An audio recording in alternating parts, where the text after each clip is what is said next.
来继续来看这个中华江滨工业区的海龙理化风电，伫个20号迄天发生着严重的公安意外，二氧化碳外泄，有17个工人互紧急送病院，3个有生命危险。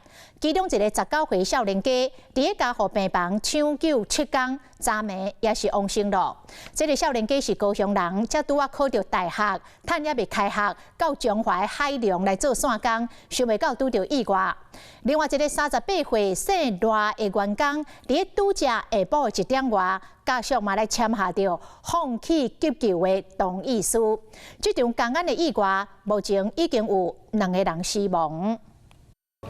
中华江滨工业区的海龙理化风电降压站20发生严重的公安意外，氧化碳一直流出来，白色烟雾位建筑物内底一直喷出来。当时内底有17个工人死伤者，被紧急送到病院，有3个人将危险。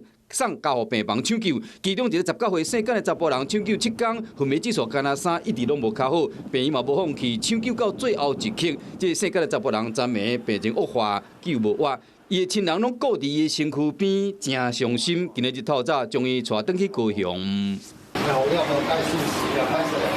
姓简的查甫人第一时间被送到台中的病院抢救，当时因老爸专程赶去病院去遐看，知影后生病情无乐观，真艰苦。根据了解，这个19岁姓简的查甫人倒考掉大学，休假期间有时间就去海龙理化风电做点工，想到拄到意外来无命。